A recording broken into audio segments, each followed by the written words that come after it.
A passenger plane loses both pilots in the sky. Captain Henderson and his co-pilot become unconscious at the same time. The plane starts falling toward the mountains. Nobody can fly the plane.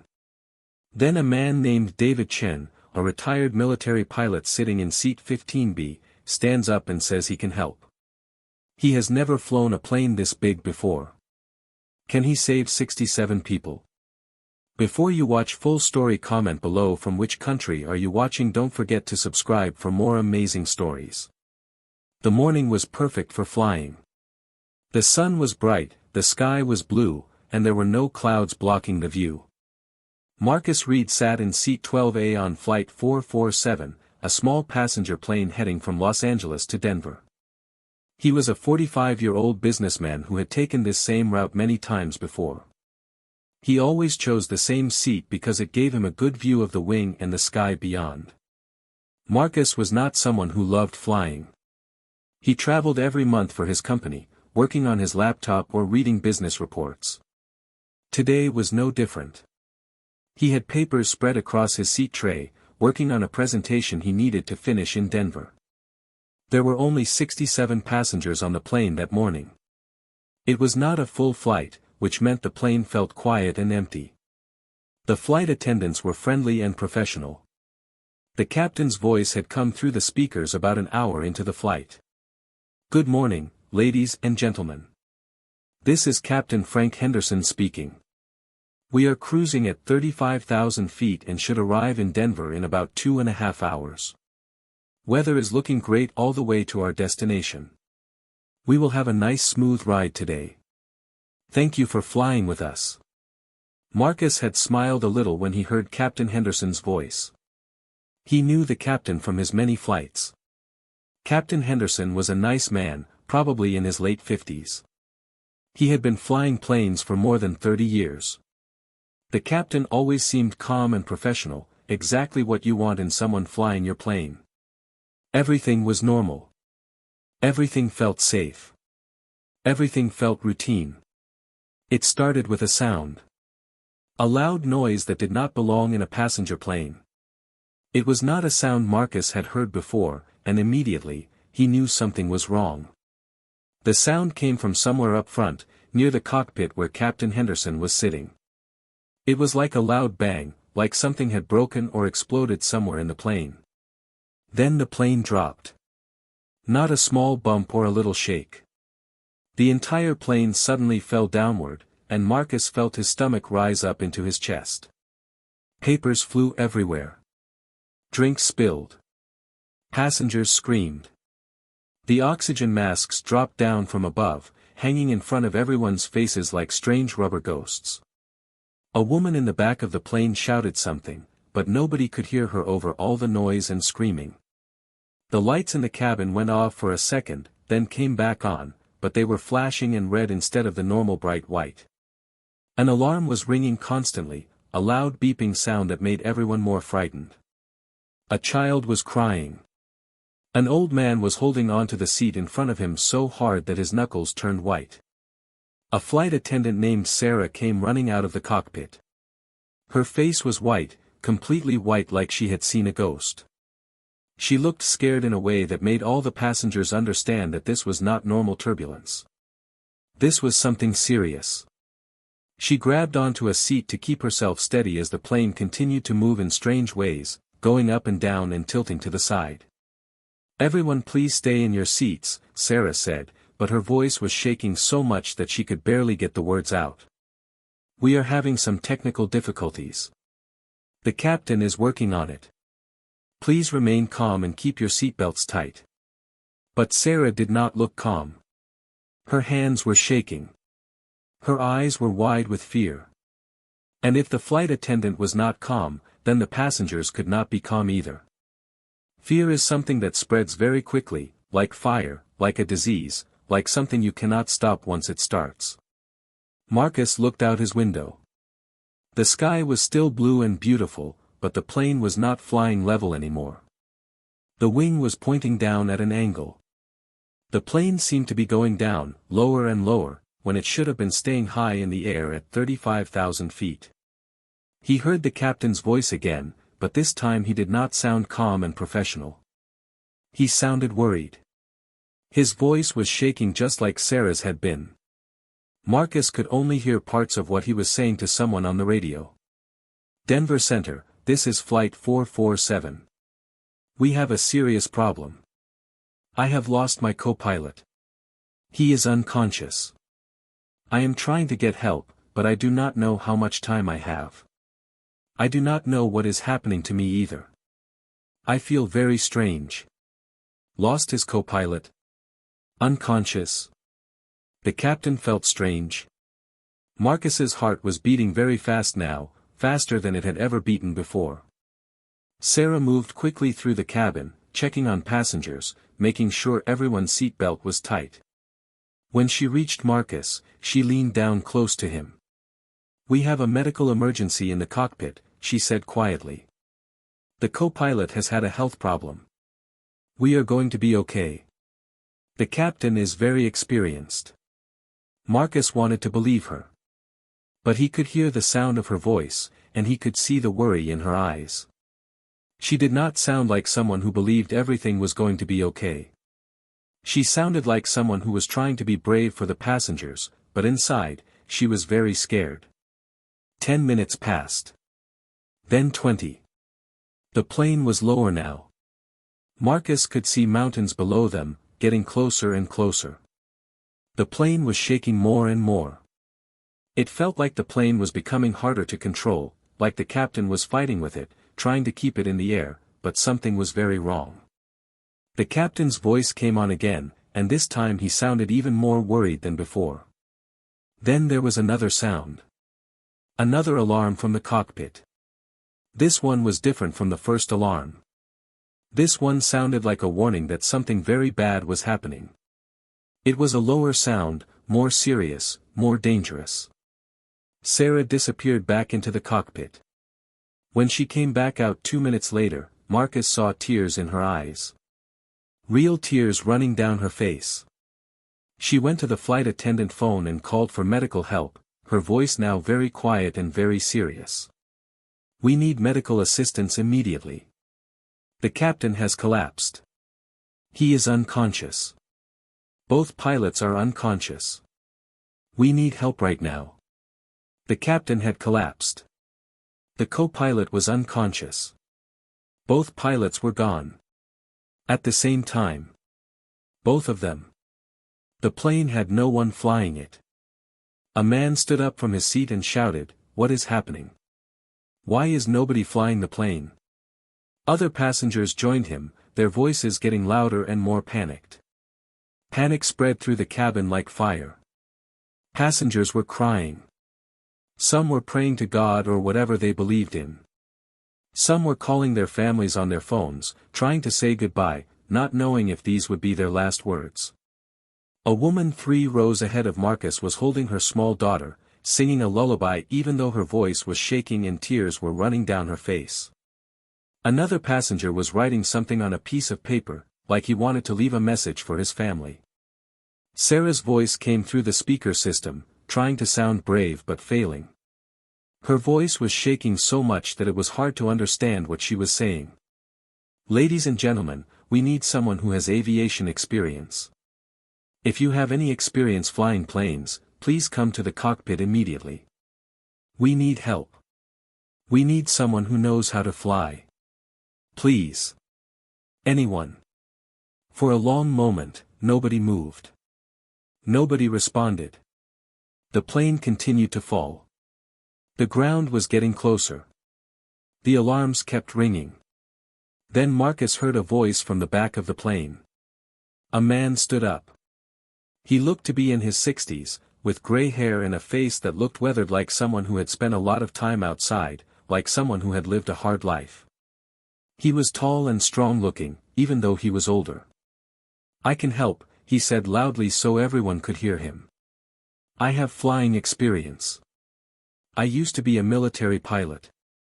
His name was David Chen. He had been a military pilot many years ago, 30 years in the past. He had flown fighter jets in the military, but that was long ago. He had never flown a civilian plane before, never flown a plane this big, never done anything like this. But he had experience with aircraft. He had kept his pilot's license current, flying small planes on weekends as a hobby, just for fun, just to keep his skills sharp. It was not much experience for this kind of emergency, but it was the only experience anyone on the plane had. It was their only hope. David moved quickly to the cockpit, Sarah following him.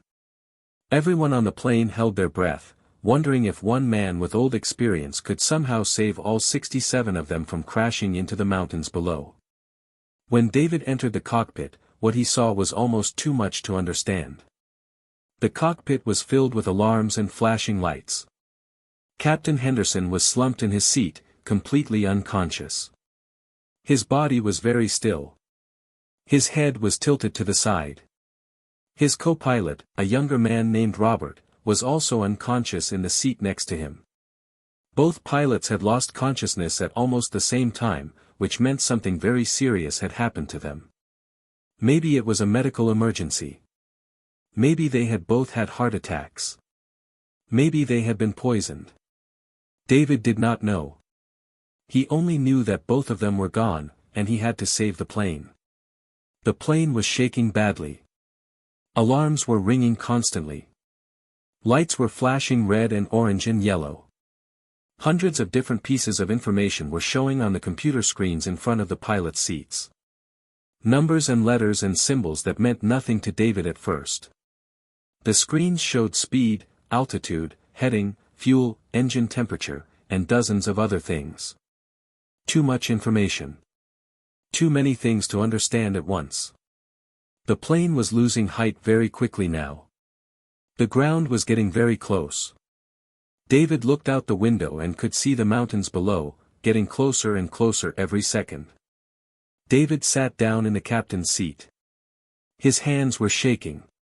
He had flown planes before, yes, but those were small military planes, fighter jets, nothing like this.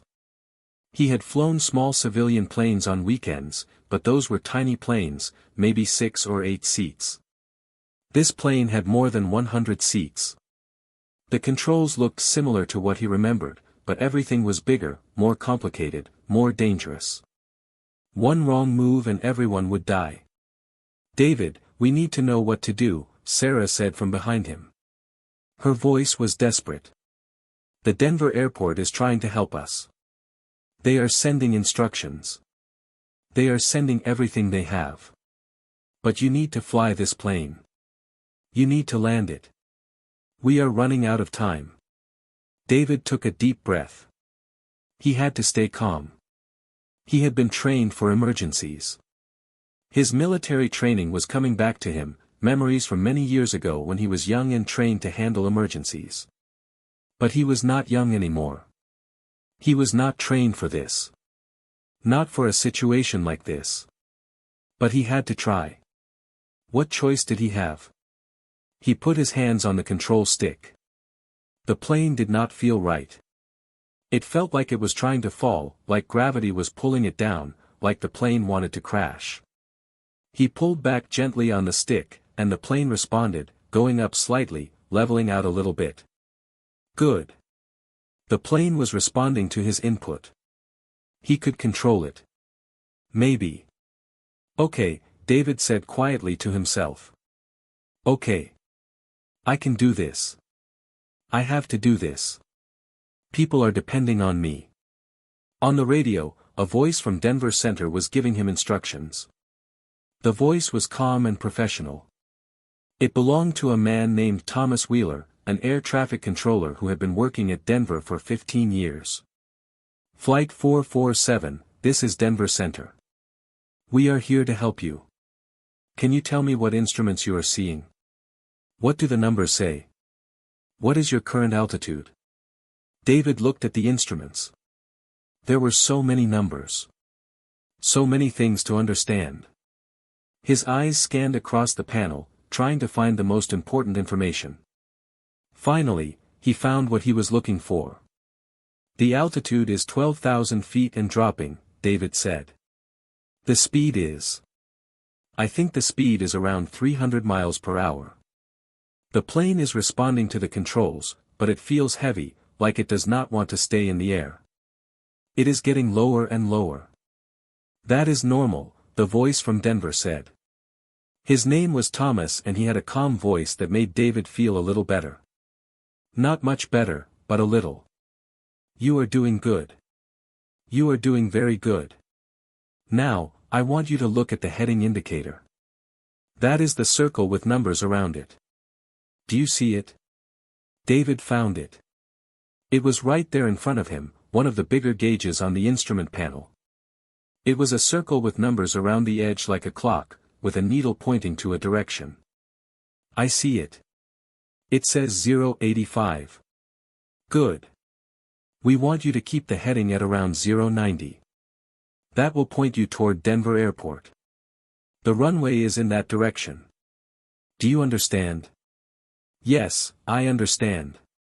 David adjusted the controls very carefully. Very slowly. He did not want to move too fast. The plane turned slowly, moving in the direction of Denver. The ground below was getting closer.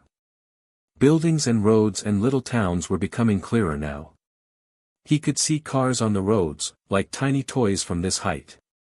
They were only a few thousand feet above the earth. Maybe 10,000 feet now. Maybe less. He was running out of time. Back in the cabin, Marcus was listening to everything. Sarah had kept the speaker system connected so the passengers could hear David talking to the Denver airport. She thought it was important for them to know what was happening, instead of sitting in fear and not knowing anything. Fear was bad, but fear combined with not knowing what was happening was even worse. Marcus could hear the fear in David's voice, even though David was trying very hard to sound calm. He could hear David asking questions about how to do things that Marcus knew David should already know how to do if he was really a pilot. But the reality was becoming clear. David had piloted planes, but never a plane like this, and never in an emergency like this, and never with 67 lives depending on him. Flight 447, we need to prepare for landing, the voice from Denver said.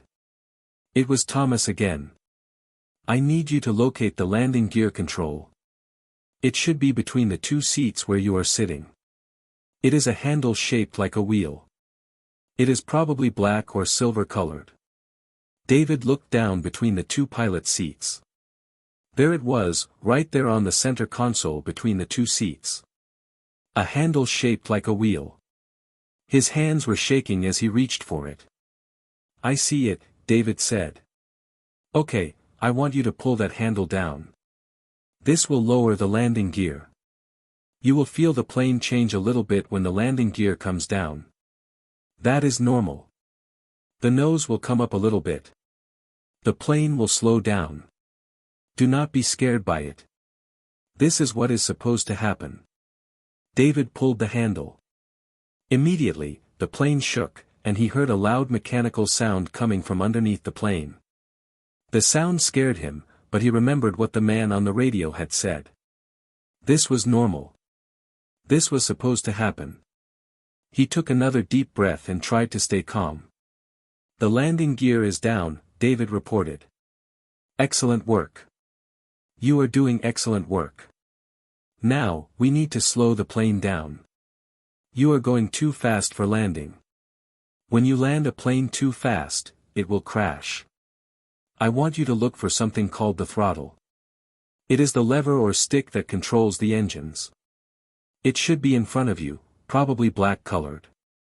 There are two of them, one for each engine. Pull them back slowly. David found the throttles. There were two of them, one for each engine, right there in front of the control stick. He pulled them back gently, reducing the power to the engines. The sound of the engines became quieter. The plane slowed down. He could feel the plane becoming heavier, like it was losing lift. The ground was very close now. David could see the runway of Denver Airport. It looked so small from where he was, like a toy runway from a model airplane set. He had to land on that small runway. He had to bring this plane down safely. He had to land it perfectly or everyone would die. His heart was beating so hard he thought it might jump out of his chest. Flight 447, you are doing great, the voice said. It was Thomas, and his voice sounded proud, like he believed David could do this. You are on the right path. The runway is directly ahead of you. I want you to keep your descent steady. Do not go down too fast. Keep the nose of the plane pointed slightly down, but not too much. The angle should be maybe 3 or 4 degrees down. Do you understand? I understand, David said, but his voice sounded very small and very scared. He was terrified. But he had to keep trying. He had to keep flying. There was no other choice. The runway was right there now. David could see it clearly. The landing gear was down. The engines were at the right power. Everything should work.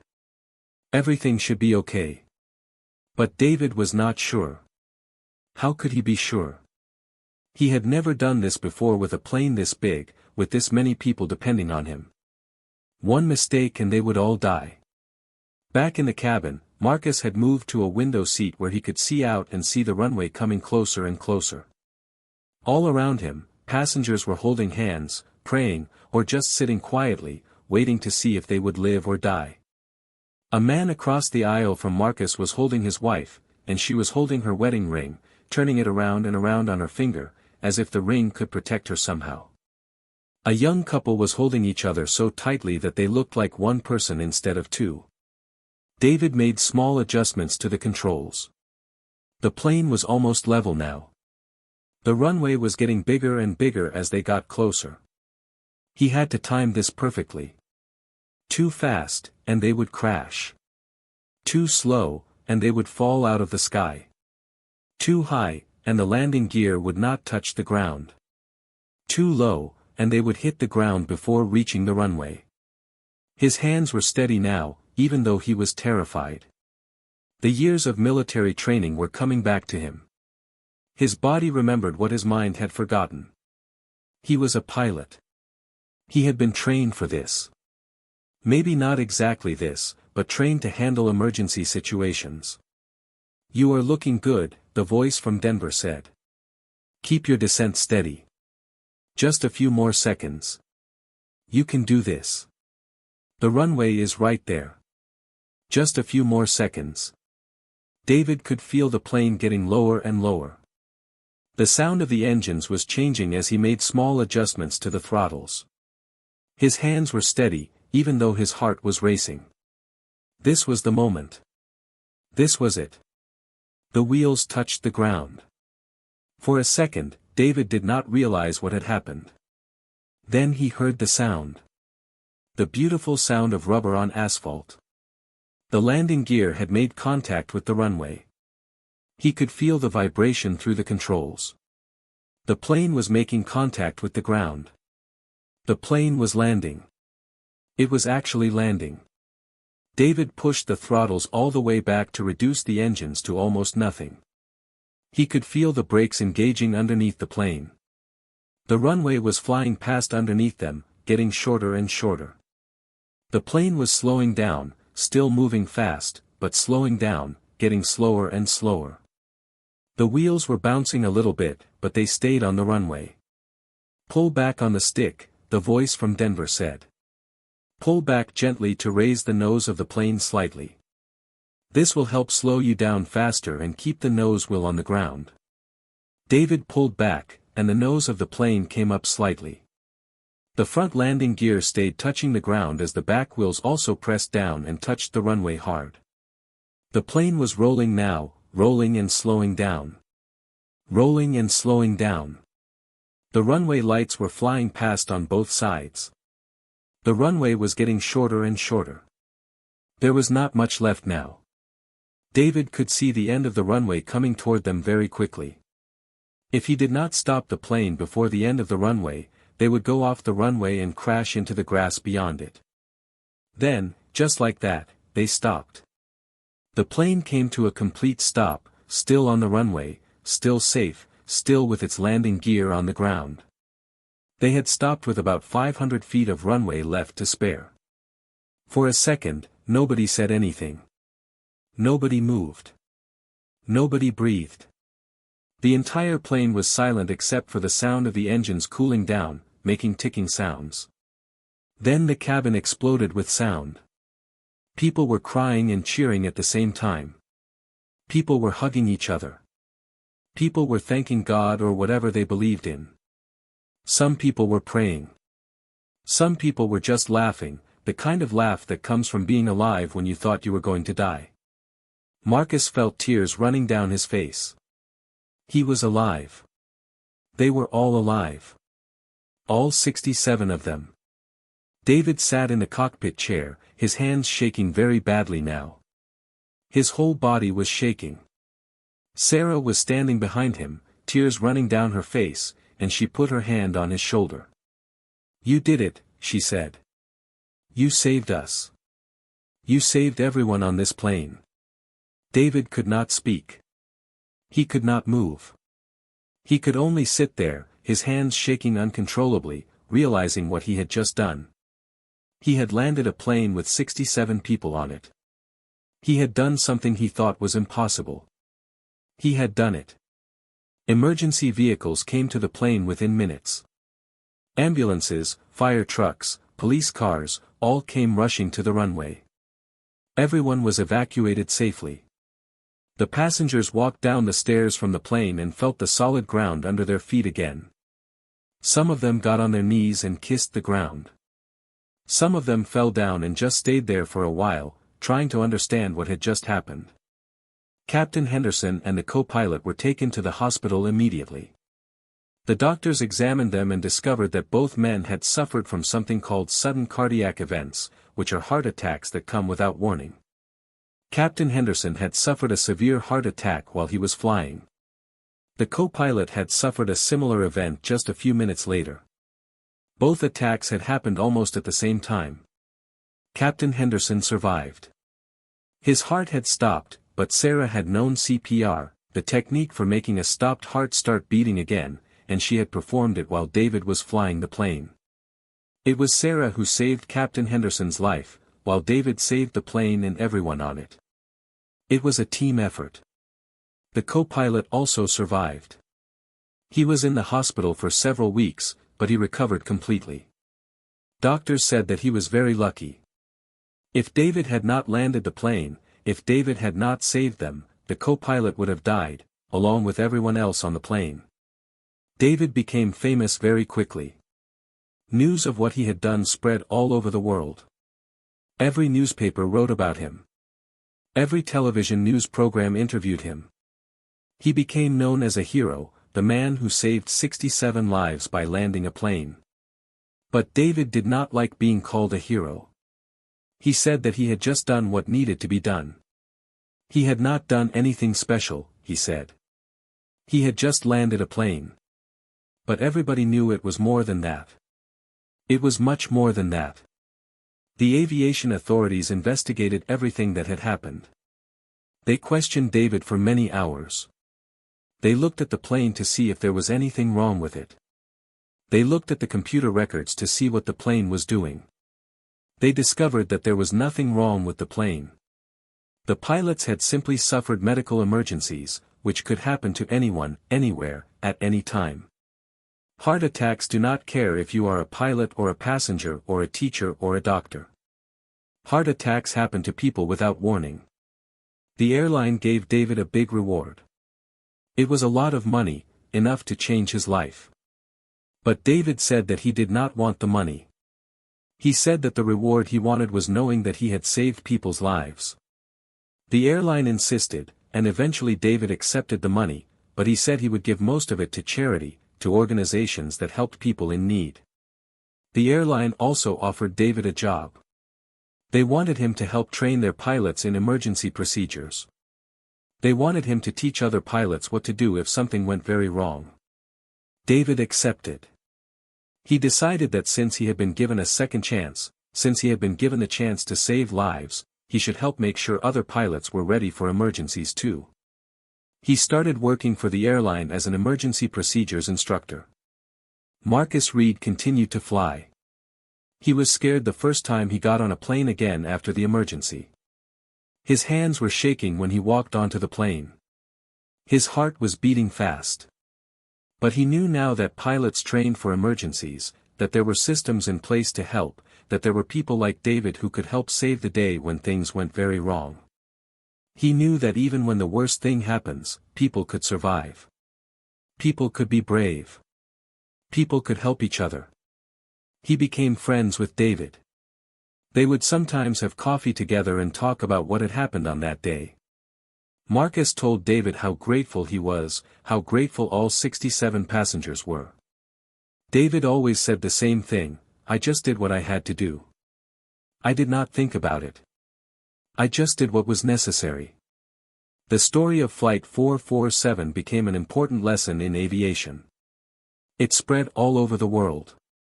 It showed that even when the worst thing happens, when both pilots become unable to fly at the same time, there are still ways to survive.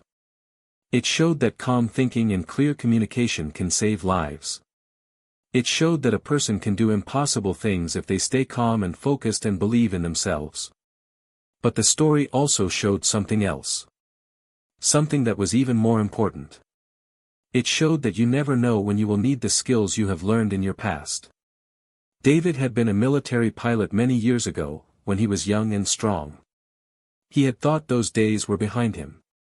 He had thought he would never need those skills again. He had retired from the military and lived a quiet life. But when the moment came, when people needed him, those skills had saved 67 lives. All those years of training had not been wasted. They had been waiting for the moment when they would be needed. The pilots at Denver Airport and the people who trained them were heroes too. Thomas Wheeler, the air traffic controller, had given David instructions that guided him through landing the plane. He had stayed calm when everything was crazy and confusing. He had told David what to do, step by step, in a voice that was calm and confident. Without Thomas's help, David could not have landed that plane. Without the system that had trained Thomas to handle emergencies, the plane would have crashed. Captain Frank Henderson recovered from his heart attack. After several months in the hospital and in rehabilitation, where he worked to get his heart strong again, he returned to flying. He said that the experience had changed him. He appreciated life more now. He appreciated his job more. He appreciated the people around him more. He understood now how precious life was, how quickly things could change, how important it was to spend time with the people you loved. The co-pilot, Robert, also returned to flying, but not as soon as the captain. He needed more time to recover. He spent 4 months in the hospital and 2 more months recovering at home. But eventually, he got better. He also said that his experience had changed him. He understood now how important every flight was, how important it was to be ready for anything. He started studying more and training more. He wanted to be the best pilot he could be. Years passed. 1 year, 5 years, 10 years. The story of Flight 447 and David Chen became part of aviation history. Young pilots learned about it in their training programs. They studied what David did. They studied how he stayed calm. They studied how he made decisions when he did not have all the information. People who were afraid of flying sometimes read about what had happened and felt less afraid. They understood that there were systems to keep them safe. They understood that there were people like David who would help them even in the worst situations. They understood that even when things went very wrong, people could survive. David Chen continued to work with the airline, training pilots in emergency procedures. He became an expert in teaching pilots how to stay calm when things go very wrong. He taught them how to think clearly and how to ask for help. He taught them that being a pilot was not just about knowing how to fly. It was about being ready for anything, about being able to think clearly when you are scared, about being able to help other people even when you are scared yourself. One day, 10 years after Flight 447 landed safely, the airline organized an anniversary celebration. They invited everyone who had been on the plane. They invited Captain Henderson and his co-pilot Robert. They invited Sarah, the flight attendant who had performed CPR. They invited Thomas Wheeler, the air traffic controller. They invited David Chen. Marcus Reed attended the anniversary celebration. He stood with David and Captain Henderson and the other passengers who had been on that plane.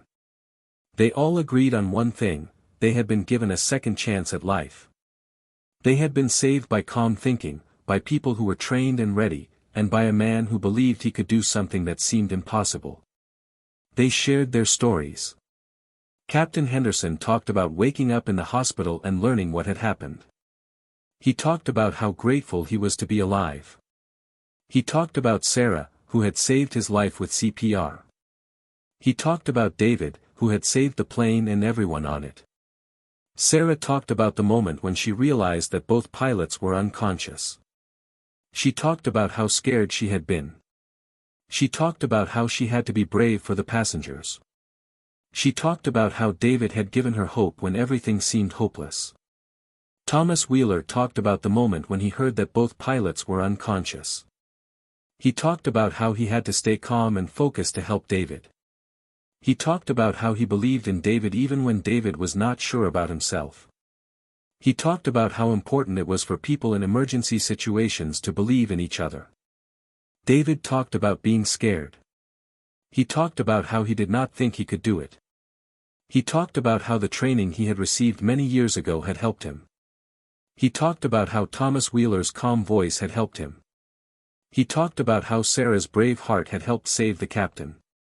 He talked about how everyone had played a part in saving that plane. The sky was blue that day, just like it had been on the day Flight 447 had its emergency. But on this day, the sky meant hope instead of fear. It meant life instead of death. It meant the possibility of second chances for everyone brave enough to face their fears. At the end of the celebration, they gave David a special award. It was a medal that said "Hero" on it. But David said that he did not want to be called a hero. He said that he was just a person who did what needed to be done. He said that Thomas Wheeler was a hero. Sarah was a hero. Captain Henderson was a hero because he had trained so well that he was able to teach David what he needed to know. Marcus Reed and all the other passengers were heroes because they had stayed calm and helped each other. Everyone clapped and cheered. And that, perhaps, was the most important lesson of all. Being a hero is not about being special or being brave or being perfect. Being a hero is about doing what needs to be done, no matter how scared you are, and believing in yourself and in other people, even when everything seems hopeless. It is about the moment when you realize that you are capable of more than you ever thought possible. It is about the moment when you help someone else, even when helping them means doing something that scares you. It is about the moment when you understand that you are part of a system, part of a team, part of a world where people depend on each other. And that was the real story of Flight 447. Not the emergency, not the dramatic landing, not the hero who saved the day. The real story was about people helping each other. About people believing in each other. About people doing what needed to be done, even when they were scared. The real story was about humanity at its best.